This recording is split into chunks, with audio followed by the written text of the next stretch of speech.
to Financially Fluent with Ray Godleski of Southeast Wealth Partners. Our goal is to equip you with the knowledge and tools necessary to navigate your financial journey with greater ease and efficiency. Hey, good morning, everyone, and welcome to the next episode of Financially Fluent. I'm your host, Ray Godleski, and this is a special bonus episode in honor of Veterans Day. And so today, it's very close to my heart because the guest is a retired Air Force general. He's also my uncle, Sid Clarke. So, Sid, welcome to the show. Thanks for having me, Ray. Good to be here. And we're recording this on a Friday, well ahead of the holiday. But how has your week been so far? Everything's been good. Weather here in the South is just amazing for August. Real blessing to have the kind of weather we're getting right now. And apparently into September is supposed to be pretty good too. So, I don't know, climate change, whatever you want to call it. No, I know exactly what you mean. Usually like August is just so hot and it's suffocating, and it feels like fall. If you're on Facebook and stuff like that, people say it's false fall. So I'm sure we'll get hit with some 90-degree weather at some point in the near future. Well, good deal. I'm so glad you came on today. We're going to be talking about the value of a pension retirement. You know, what are the pros and cons of a military career, as well as, how can civilians kind of show gratitude towards those who have served. So those are all the things we're going to talk about. So let me first just say thank you for your service. Thank you for joining me today. Really, really appreciate it. Okay, you're welcome.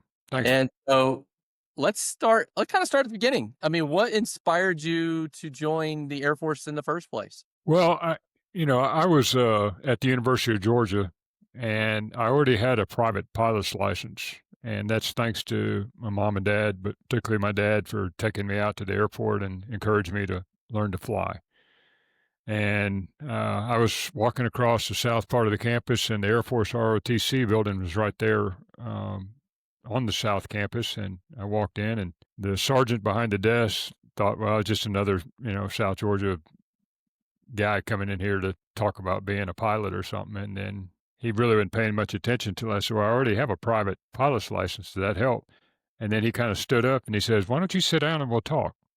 From there, I did 2 years of ROTC at Georgia. And after graduation at Georgia, 6 months lapsed before I started pilot training at Wichita Falls, Texas. And I just originally got in to fly, but I kind of stuck around because I really loved the career. I loved the people that were in the Air Force. Still do. When I go to conferences today after being retired for 8 years, I feel the energy and the passion that people have for what they're doing when you're in that crowd. So it really is motivating, certainly during your career and even after your career. Yeah. Well, I mean, so let's say, so you're getting into it, and what's kind of that, what's that track? And at some point, there's got to be a turning point where I'm assuming you didn't go into it saying, I'm going to do this for a very long time and I'm going to retire. And hopefully I get this correct, as a 3-star general. That probably wasn't on your mind in the first year of getting involved. No, not at all. If you go to pilot training for the Air Force now, there's a 10-year commitment after you graduate from pilot training, which seems like forever when you're young, but in reality, it's not that long. And then you have options to separate from the service if you want to.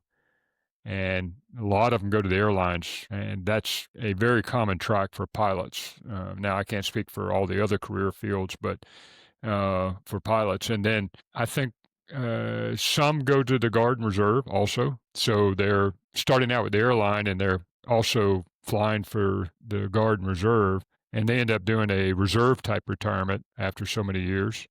Or they go all the way, beyond that, and they end up being senior leaders in the Guard and Reserve. The ones that go with the airlines, they can fly till they're 65 now, so that's an option. For me, I had options, but I enjoyed what I was doing so much. I was a fighter pilot. I was still flying.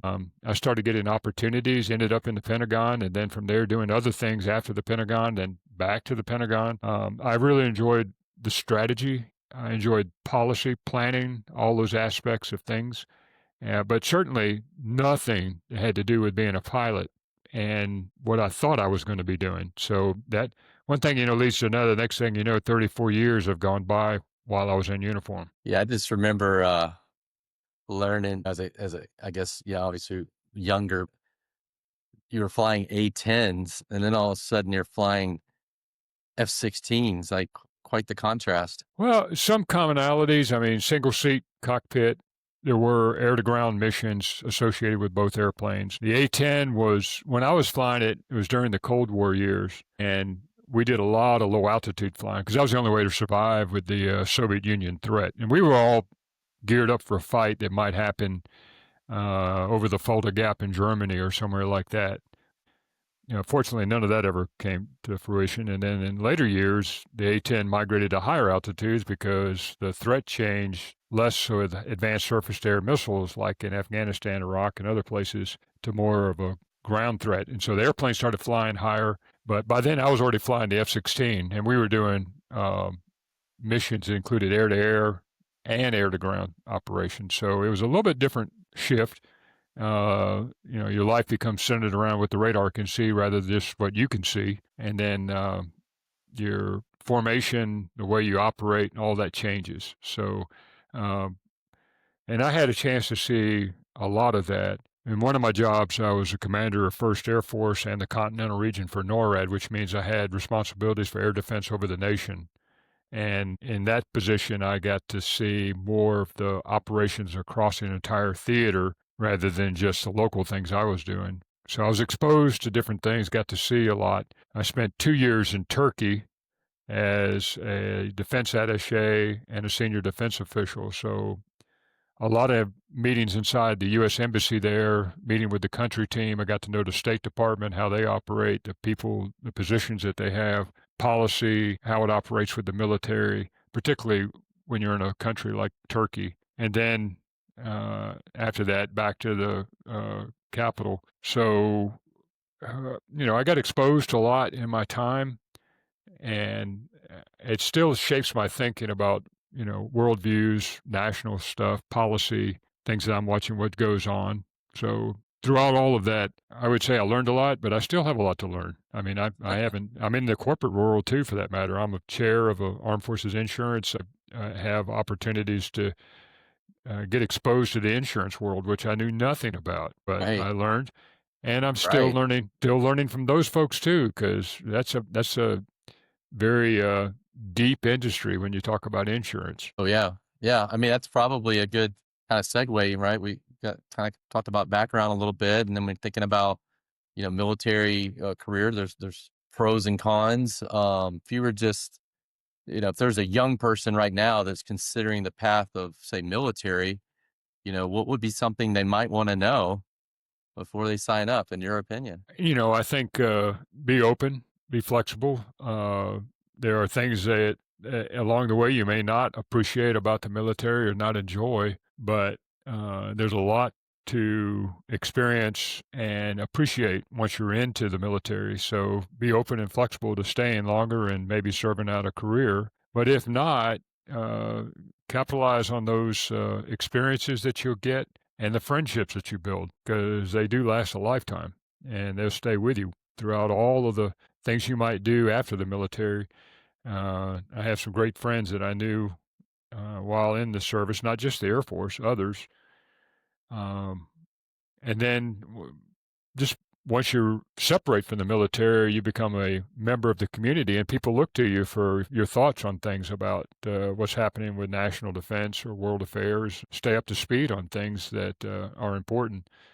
When I was in Air War College, they taught us that there's 5% of the American people that actually pay attention to what's going on with national policy and how that affects their lives and others.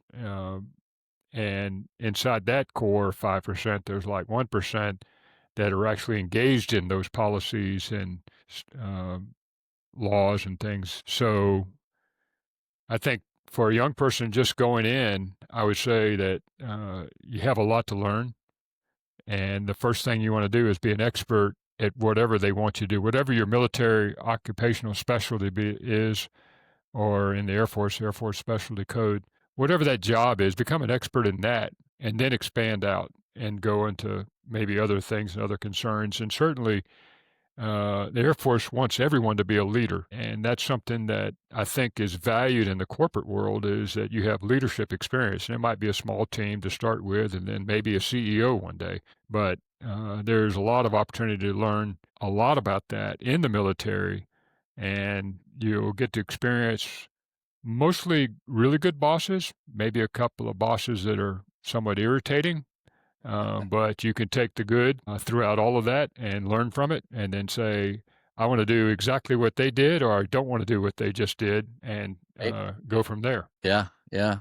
Well, from a financial planning standpoint, pensions used to be kind of a common thing many years ago, and that has changed.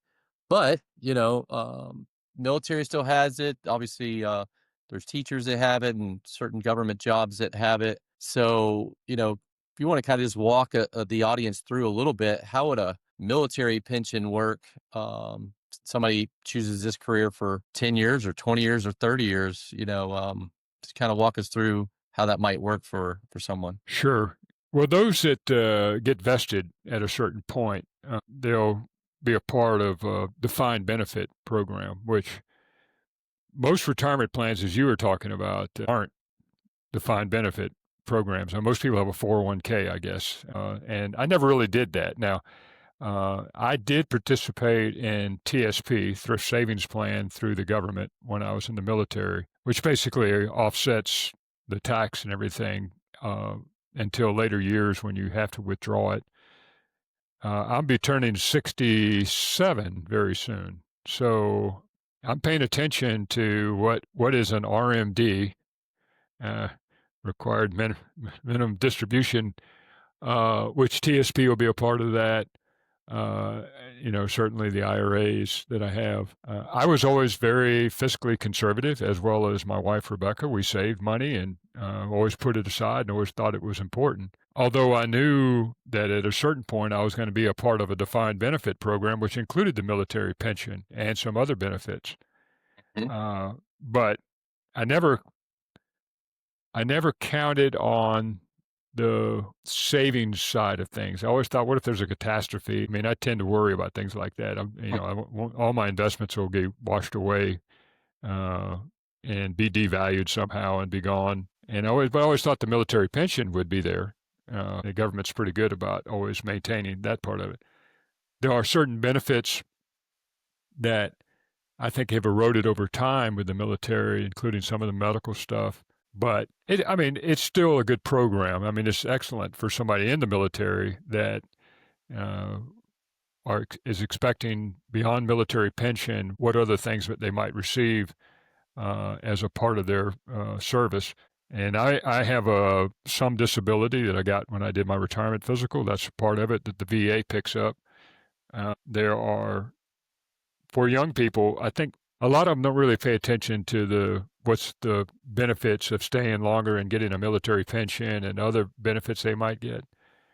That's up to the leadership to make sure they know what it is, if they understand it. What things should they look forward to in retirement. But for young people, I don't think they get exposed to that very well until they get really close to retirement. Then they start paying attention to, well, what am I going to get out of this if I stick around for another 4 years or beyond? And I personally encourage people to do it, because I tell Rebecca, between my military pension and now drawing Social Security at full retirement age, I said the most important thing I do is wake up every morning. That's the deal. So I do focus on my health and other things, and I've taken into consideration like not drawing Social Security till I turn 70. They said, well, you get a lot more benefit if you do it that way. But what I've learned is it's not how long you live, it's how many active years you have. Because you can live for a long time, but be in a wheelchair or kind of armstruck. I mean, I feel bad for people that happens to, and they didn't expect that to happen. But, if you're around, you may not. Now, there are obviously benefits that would go to my wife. I don't have to. I elected to pay for a survivor's benefit to Rebecca if I pass, and she would receive those a certain portion of my pension in order to pay her utilities and that type of thing. But, and I always thought that was a pretty solid program through the government. Like I said, all the investments that I've ever made, I think that's just kind of a bonus. But Yeah. I did not spend that money. I rarely drove a new car. I rarely spent money on fancy furniture or anything like that. I've kind of just sustained a nice quality of life, and we did a lot of activities, but we didn't do a lot of cruises or, flights to Europe or Hawaii and that type of thing while I was in the military. Of course, I traveled quite a bit while I was in the military, got to see really beautiful places like Bagram in Afghanistan and Baghdad and places like that, right? So I was traveling, but just not the way that a lot of people like to travel. But we were not big spenders, and we put that money into savings. And uh, the biggest concern of all for somebody, and certainly young people don't even think about it, but I do now, is taxes in retirement. I mean, between the investments and other stuff, I think taxes become a bigger deal. So I know there's a lot of information that floats my way because of my age about, going to Roth conversions and that kind of stuff. And that might be the right thing to do for some people, but I've always been invest and let it ride. 2008, let it ride, COVID, let it ride, other things, and then just wait for the other side of it to see what happens on the backside of it. So the things with the tariffs lately, I just let it ride. And then this is the U.S. government, U.S. economy. And if you don't believe in that, then you probably ought to be thinking about something else. But I'm happy with it. Yeah, that's so true. I mean, when you think about, people always talk about the national debt, but unfortunately, you look across the globe and we're all these sovereign nations have debt, right? And so people still buy U.S. debt. You know what I mean? They do. I mean, and that's probably the thing that worries me the most. I mean, we haven't got that point maybe in the conversation or this podcast, but I still consider the national debt troubling. And it's not troubling just because the amount of the debt is just, I haven't seen a good plan for fixing that debt. And that Right. means that my generation doesn't care enough to fix it and not hand this off to the next generation. Because at some point, I think it gets to the point they can't fix it. I mean, that they can't fix it. We can fix it. They can't if it gets that bad. So I don't know. Maybe that's a very pessimistic way of looking at things, but I do pay attention. I'm inside that 5% that actually pays attention to what goes on. So Right. Well, it's just, when you think about our own personal financial planning, you couldn't live like that, right? It just wouldn't work. So that's the whole trick to me, at least with retirement planning, is how do you enjoy all the fruits of your labor, right? That you've saved and been disciplined and invested over the years. How do you enjoy it right now when somebody's early in retirement, but the future self, right, isn't going to take a big step back at their lifestyle. So, I do put a lot of emphasis, and you kind of already said it, and I appreciate it, which is, when you're in those go-go years, you do want to enjoy it because there's no guarantee that you're going to be in as good a health, the following year or 5 years later. So it certainly is a balancing act when it comes to financial planning on being able to have the right balance of, kind of having those necessary expenses covered by kind of guaranteed or secure types of income, which going back to the pension is super helpful, right? Because some people have Social Security and that might cover it or it may not, or they may have not turned their Social Security on. But when you have a pension, to me at least, it makes it a whole lot easier to get your basic needs covered for the rest of your life. And then for some people, the pension is a lot where it's even more than their basic spending. It also covers some of the fun spending too. Is that kind of what you've been experiencing? yeah, it is. Well, you're looking at part of it back here. I built this large garage so I could work on projects and old trucks and that type of thing that I enjoy just for a hobby. Uh, I have Rebecca and I have e-bikes that we can ride, and we do the rail to trail things, and we go around. And we're starting to expand out to other parts of the country to do that. We have a boat. We live on a lake. I mean, all these things that I had a vision of are here, and that's blessings, but it's also disciplined about earlier financial spending and all that. The military pension part of it, the best advice I ever received from anyone with regard to that was they said most people have a floor financially. And if they lose out somehow and they drive into that floor, that's called bankruptcy, losing your house or something like that. With a military pension or somebody that's on a pension like that under a defined benefit plan, there's a floor above that here. And that's where you're getting that pad of military pension to cover your basic expenses of life. You may not live like a king or anything, but you certainly will live well enough with that military pension. And if you hit that floor there, you have a little bit of a way to recover and come back up above it without ever hitting that real bottom floor that I was describing at the start. So if you want to start a small business, if you want to go do something, invest in something or whatever, you can afford to do that because you always have that pad in there with that pension. And that's just something that is comforting to you. And for my spouse, it's comforting because I'm paying that insurance on that so that she can get a portion of that to cover her basic needs, if you will. So I think it's valuable both in terms of what it's worth, but it's also I guess a relief to you mentally to know that you have something like that in your future, now and in your future. So it has a lot of value overall. Completely agree. Yeah, exactly. I mean, when that money comes in the door every month, you feel like spending it. Whereas, for folks that don't have a pension, right, and then they got different types of investments, depends on the person, but sometimes there's some anxiety around spending the money because of fear. And so that's where, getting into a plan can be super helpful for those folks that don't have, tons of money coming in the door every month. So I guess just practically speaking, for those listening with the military thought, is it still the highest 3 years, right? Is that still a big factor, a big component? And, so someone that does 20 years of service, let's say, and what's the math on that? You're going to take your highest 3 years times the 20 years and get to a number? Yeah, it depends on the years you served. And I am a high 3 earner for pension. There was a straight up 50% type of deal above that, regardless of whatever your last 3, it didn't matter. It was based on your last salary.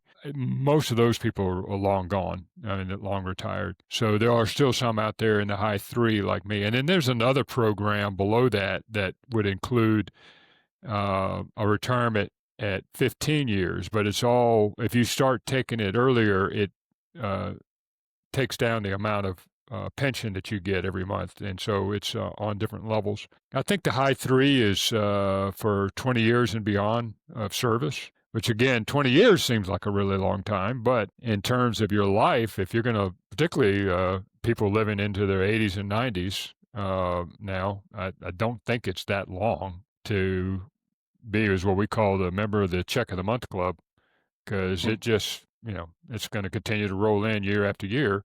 You just hope you have those good go years that you can do all the things you'd like to do. Maybe not all the things you'd like to do, but a lot of the things you'd like to do. And now a quick message from today's sponsor.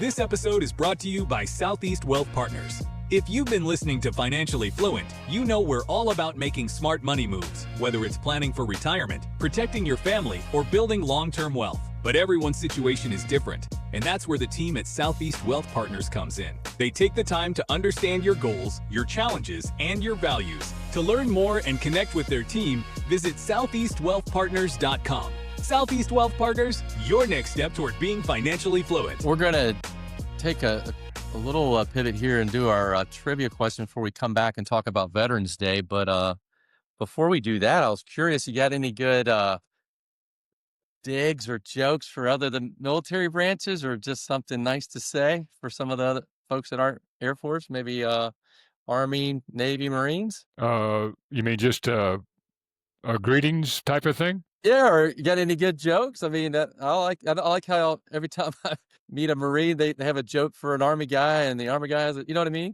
So those are kind of fun, but I don't know if you want to go there. Well, I have to think about that one for a second, because I working with Armed Forces Insurance, I'm with all the branches out there, including the new Space Force and the Guard. The Space Force needs a new uniform to me. I don't like the one that they picked out, but maybe they didn't either. Yeah.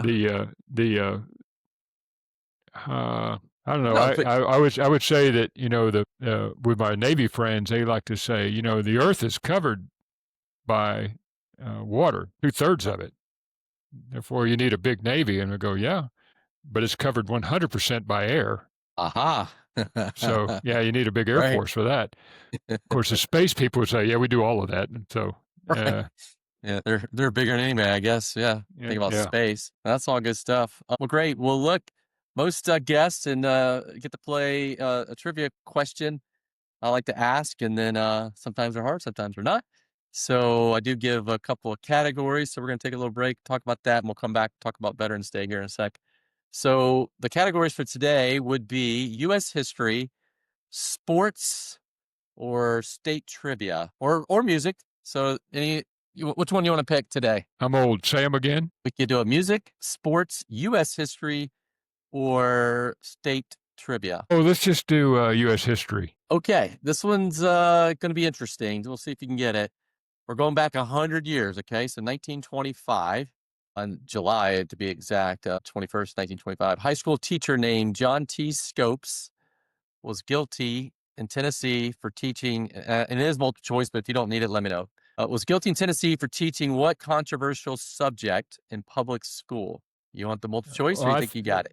I think it's evolution. That is 100% correct. Awesome. Good job. You got it. Yep. Well, thanks you for playing that. Let's kind of come back to Veterans Day. Like I said, it's kind of a bonus episode. So when we release this, it'll be right around that time period. It'll definitely be in November when this gets released. But a lot of folks, I mean, they want to show their appreciation, but they just don't know the best way to show it. I mean, a lot of people say thank you for your service. I mean, which is, I'm sure that's fine, but do you have any other ideas, specific programs, organizations that that maybe people should know that would be really helpful? Well, I think I have seen tremendous improvement in the Veterans Administration and how they handle veterans issues. Veteran suicide is still a problem.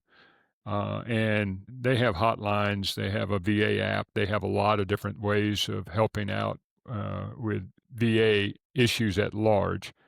But I think there are YouTube videos that are done to help explain the benefits. Typically, government programs aren't well explained by the government. They're better explained by common people who get on and find a reliable source for this. But I think there's a lot of veteran benefits out there that you don't have to go all the way to a military retirement. If you served honorably in the military and you were discharged, there are veterans benefits that they may not be aware of that they can take advantage of, like simple things like free entry into U.S. national parks.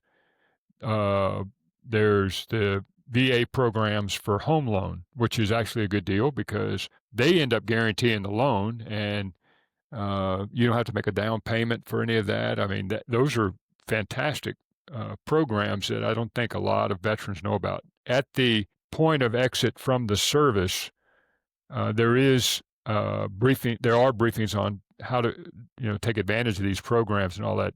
How much people are paying attention when they're in those meetings because they're thinking about moving their family or buying another house or finding another job. It's kind of a busy time for veterans when they do that. But hopefully they at least get the point of contact information when they can go back and revisit all that. But I think the YouTube videos that I've seen are pretty good about explaining it in layman's terms about things.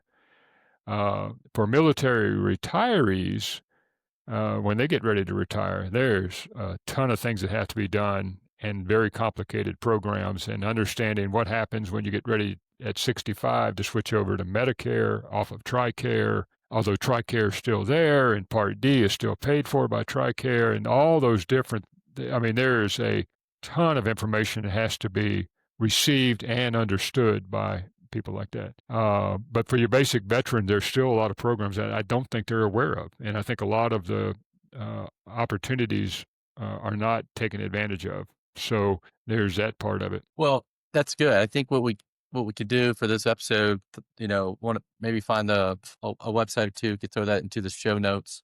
Because I know people want to do more. They just don't know, how to help. That would be helpful. And I think you're correct. YouTube videos that are accurate, right? Those are certainly helpful, no doubt about it. And I think as far as I know, for some of the things around here is, we try to just have some informal groups too.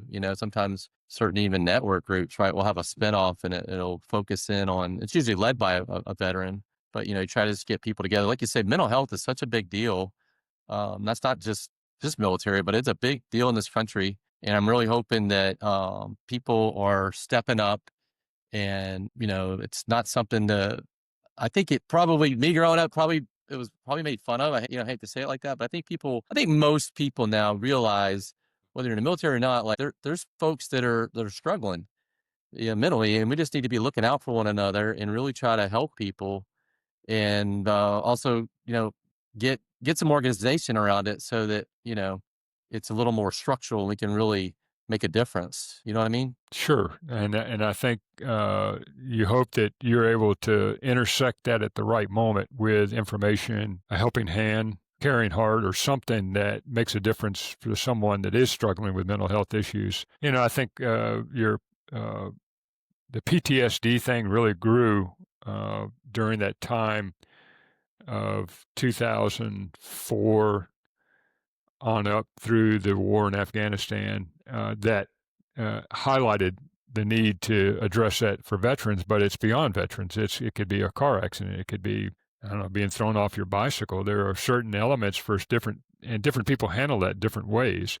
Some of us are pretty good about compartmentalizing things, and I would say that's maybe doesn't make you that interesting of a person, but because you're not out there talking about it or doing things, but you can put it in a box and just kind of set it aside, and it just stays there and doesn't affect you. But not everybody can do that. So, and you have to be cognizant of that. You have to recognize it, that some people handle situations different than other people. And I think that's the big one there. And that probably reduced the stigma associated with mental health and awareness of it, and people coming forward and saying, hey, I need some help. You mentioned something earlier about RMDs, required minimum distributions. It made me just think, just as we're talking about, when people have to take out RMDs, which, folks right now it's 73 and folks that are a little younger than that will be at age 75 under current law. What someone can do is they could take money directly out of an IRA that they got a tax benefit on the way in, and they could, do a qualified charitable distribution. They could do that to a nonprofit if they wanted to. They could even establish maybe they don't know the nonprofit they want yet. They could put it into a donor advised fund, and then that donor advised fund, they could, then time when they take the money out. So, just something for folks out there that do want to do. Maybe they got maybe they got the desire, maybe they got the financial means, but maybe they're a little unsure where it needs to go. Those are just a couple of things they can do that are, I think, tax efficient ways to help some of the nonprofits that are out there. You know what I mean? Sure, and I'm glad you brought that up. I think there are a lot of charitable organizations that might be aligned with the way you like to do things, or focused on a certain area that you want to focus on based on your personal experience, or maybe the experience of a friend or family member. And obviously, if you would, it makes you feel better. It improves your mental health by giving. That's something I think is something to consider. So. Otherwise, you sit there and fret about that money and what's going to happen with it and the taxes you're going to pay on it. So, Right. Yeah, no, that's absolutely. I mean, I absolutely love, IRA kind of money where you got a tax benefit on the way in and grew tax free. Now, and then you're like worried, like, oh my gosh, now I got to pay all the taxes on the way out. But when you give it, you don't, and the charity doesn't pay the tax. So that's phenomenal. Whereas I've seen this happen before, if somebody has a plan and it's well intentioned. They're like, well, I got the Roth, I got a taxable account, I got, tax me later accounts, also known as maybe an IRA, right, or a 401k. And they just, and they're charitably in mind. That's great. 10% is going to everybody, right, across the boards. And if we're going to try to be tax efficient and really steward that money, what might be a little better is to come up with, well, really the Roth, if you want to have that go to your kind of humans, if you will, your loved ones, maybe all that goes there, but then just a greater portion of your pre-tax money could go, towards the charity. So it's just something that I know that we like to do if somebody's up for it. It takes a little more work on our end, and even on the client's end to some extent, but it is not a bad thing to think about. You know what I mean? I agree with you. And the things that I know, and you're the financial expert, not me, but I was told that the Roth is the last one that you cash in on. And that just let that one go. Let it, long as it'll run, let it run, because you don't know how long you're going to live. But the other point that you made was that might be the one that you want your loved ones to somehow pick up. And I know that's through a trust or something else, but I think because of that longevity of that thing and how well it does over time, based on the tax already being paid on it. With the others, those are the ones that fall into the charitable giving, or you just suck it up and pay the taxes on it, one of the two. But Right. Yeah. Yeah. And at the end of the day, I say this in pretty much every episode, it really is, it comes down to an individual and their circumstances and their goals. But there are some broad things for folks to be thinking about, right? Versus just, I heard this or heard that. So it really does come down to personal advice. But today has been really good having you here, Sid. Appreciate you being on the show. Appreciate your service, your experience, and wisdom. So I think hopefully people got a little better understanding of what a military career is like, some of the pros and cons to it. And like I say, when we release this, just remember the veterans that are out there that have already served us. And thanks for tuning in. We'll see you next time. Good to see you, Ray. And to all my other fellow service members, I appreciate their service. Thank you for listening to the Financially Fluent podcast. Click the subscribe button below to be notified when new episodes become available. This communication is for informational purposes only and should not be considered tax, legal, or accounting advice. You should consult with a qualified tax professional, accountant, or legal advisor regarding your specific situation before making any financial decisions. Investment advisory services are provided only in compliance with applicable laws and regulations. Ray's opinions are not based on the specific financial situation of any investor, so they may be unsuitable for some investors. The information on Financially Fluent does not constitute a solicitation of the sale or purchase of securities. You should consult a professional advisor before executing a security trade or taking any other action based on information contained in this program. Securities and investment advisory services offered through Osaic Wealth, Inc., member, FINRA SIPC. Osaic Wealth is separately owned and/or other entities and/or marketing names, products, or services referenced here are independent of Osaic Wealth.